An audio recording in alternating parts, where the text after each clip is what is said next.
with all due respect to Heat fans, I think Celtics-Warriors would be a much more enjoyable and competitive finals, I believe, based on the Heat team that we're seeing the Celtics expose, quite frankly. I think that's the matchup the league was rooting for as well. Just two mega franchises, super likable basketball hardcore fans. So, but the Heat would love to crash that party tonight, and there are many, many people who would, I guess, expose what you said for the Warriors being the team that everybody likes, not the Celtics. Well, what's not likable about this Celtics team? They're a very likable team, but it's just the Celtics thing that just drives me absolutely insane. And I have a beautiful boy in my house who roots dearly for them, an entire other side of the family, and a friend and crucial member of my professional and personal life, and you, Chris. I just still can't get past it. I can't pass the McHale and Parrish and Bird and ML freaking Carr with his white towel, and Ainge was annoying. I can't get past all of that. Don't forget just even watching Winning Time with Bill Fitch, seeing the guy who played Bill Fitch for a split second in the Winning Time finale. By the way, who is the casting director? That's great. So there was a moment in this town's history where somebody said in a casting director's office, "We got to cast for Bill Fitch. Get somebody who looks like Bill Fitch." Bill Fitch situation. Well, they nailed it with Red Auerbach and our friend Chickless. Yeah, that's true. Oh, my God. But John C. Reilly during that scene where Red was like, hey, I won Executive of the Year and Bill won Coach of the Year, and Jerry Buss was like, oh, you won everything that doesn't matter. Well, the best line, just since it is also germane to this part of the discussion, front-loading tonight's Celtics Heat Game 6, is a line that I told you guys as I was watching Winning Time on the flight home from the Emmys. And I'm on the plane, and when you laugh out loud on a plane, people kind of turn their heads. Right. You know? The line with Jerry, and again, I understand that Jerry West is very upset by his portrayal, and everybody knows Jerry West, including Susie and John Sally, says he doesn't curse like that. He doesn't lose his temper like that. But the Jerry West character on Winning Time does love the Lakers, I think, as much as the real Jerry West did at the time, right? So it's a scene where John C. Reilly's Jerry Buss is asking Jerry West for help on deciding which coach to land on to continue on in his first season as owning, and Jerry West gets upset that Buss is asking him because he feels that if it's the bad decision that he's going to counsel, it's going to be pinned on him. And Buss says to West, I'm asking everybody. I'm even asking my priest, to which West responds, don't ask your priest. He's probably a Celtic fan. And I laughed out loud. Laughed out loud at it. Because it does speak.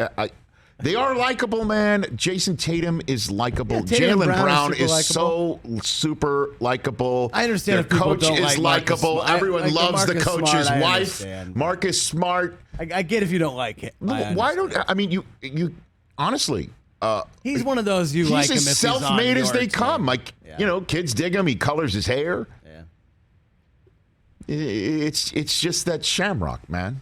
It's that parquet floor, it's the shamrock, and it's Sully and Fitz drinking their 15th friggin' 20-gallon beer, screaming their heads off in a jersey with no shirt underneath. Rich, in public. Just you know, think like about that's how well I can't get past it. I'm sorry. Everyone's going to be so lubed up tonight in Boston. 3-day weekend, probably half the town called in sick today anyway. And then is it possible that Larry Bird will be in the building tonight? I got to say, the league started this new thing where they're giving out conference MVPs, conference finals MVPs, named them after Magic and Larry. You know, obviously the Lakers weren't playing last night, so Magic Johnson did not show up to the Bay Area. However, there is a chance Boston closes out tonight and Tatum wins MVP, and why not Larry Bird show up to give out the Larry Bird trophy? And then what's the problem with that, though, is Larry Bird can't travel back down to Miami. Like, Larry doesn't have 3 days on Memorial Day weekend to just give out a trophy for 2 seconds and walk away. You know what I'm saying? But maybe tonight, just because it's in Boston, and the first one could be handed out in Boston to somebody. And again, that would only enrage me as the New Yorker. And I have no other reason to care You don't have a dog in this fight. As you know, I even watching the Rangers lose in Carolina last night, and I have so many friends of mine who still work in Bristol, Connecticut, who I remember so upset when the Hartford Whalers left to go down to Carolina. So I have no love for the Carolina Hurricanes just from that alone. I still have my Hartford Whalers T-shirt that I walk around, the whale. And so, but watching the Rangers lose to them last night, despite having so many Ranger fans in my life too, I just knew somewhere James Dolan got upset by that, and that made me happy. So I no longer have any Nick fandom in this. I just have only Dolan dislike and distaste, and the wormhole is pulling me in gravitationally as I speak every single syllable right here, pounding the table more. Even with all that, watching Larry Bird show up to hand the trophy to Jason Tatum, who's or Jaylen Brown, who I love. Either one. I love Al this. Horford, if he has a great game. This Cal Bear, man, what he's done with his career is amazing. Okay? And the Celtics do have this spirit that Klay Thompson keeps talking about in quoting John Wooden all the time, saying that the quote that he said has to do with a team and not, it's amazing what a team can do when nobody cares who gets the credit, is what Klay Thompson says about the Warriors. And I think you could say the same thing about the Boston Celtics right now, and that is commendable. But if Larry Bird shows up with a trophy with his name on it to hand it off to some Celtic with the confetti coming down and Sully and Fitz going ape in the stands, I will not be happy. Your son will, Rich, and that's all that matters. He will be, and I'll keep my, I will not teach my son my spite. I will not pass it down. Okay? But I'm just expressing it into this microphone, into anybody who's listening or hearing this. And I think I speak for a lot of people. So when you say that it's a series for Likable versus whatever, or two likable teams. Two likable teams. I disagree. How about this? Two likable teams, not two likable franchises.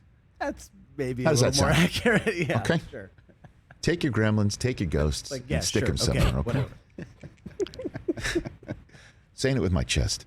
You have to. Okay. Hey, you watched all the way to the end. Thanks for that. Watch more right here.